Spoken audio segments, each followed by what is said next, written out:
All right, I've spent a few videos doing why MAGA 2.0. So now it's time for the official first discussion.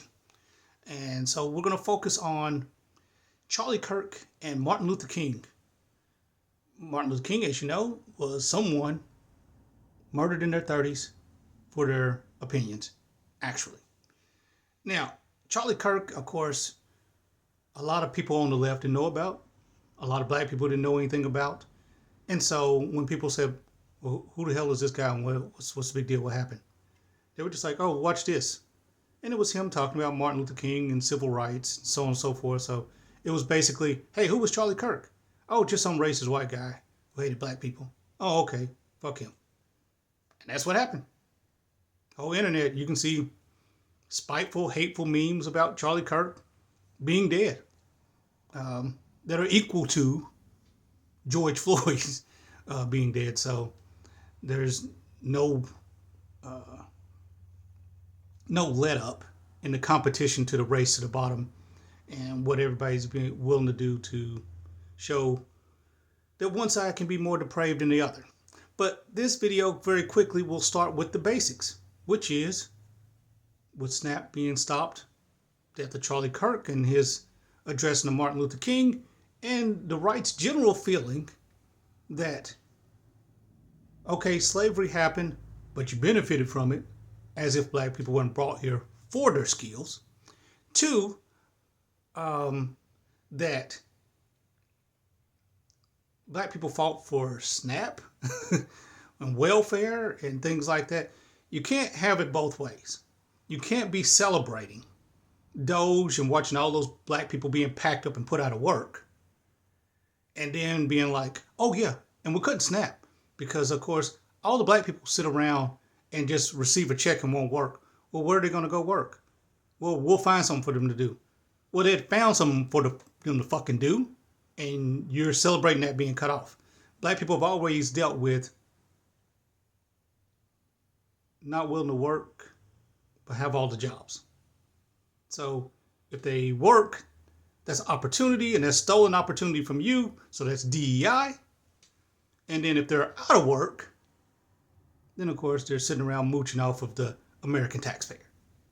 So you're going to have to make up your mind and not just be evil. You're going to pick if black people are going to have opportunity or if you're going to lock them down in poverty, and then you have to have a social safety net. But this is what black people, and namely Martin Luther King in 1967, 2 years after the civil rights law was passed.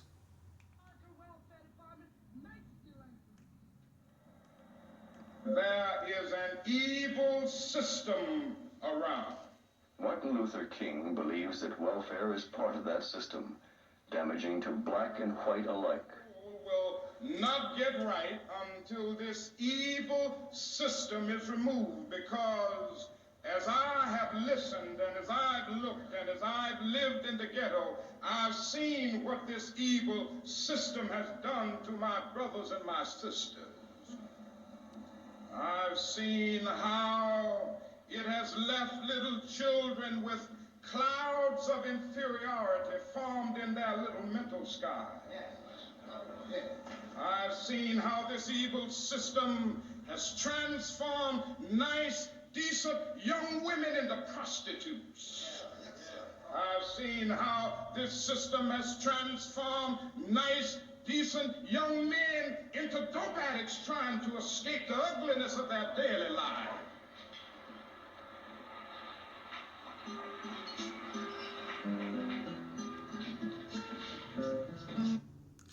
Now this video takes place, parts of it in the Huff community in Cleveland, which was a ghetto then, a few blocks from the ghetto I was born in a few years later in Cleveland.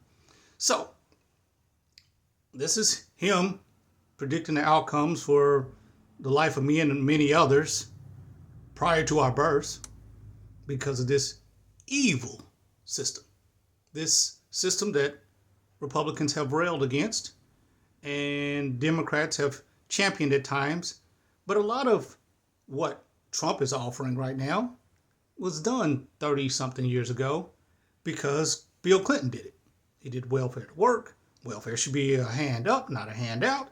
And they changed it from Aid for Families with Dependent Children, AFDC, to TANF, Temporary Assistance for Needy Families, which meant it's temporary and you'll need to do some kind of work.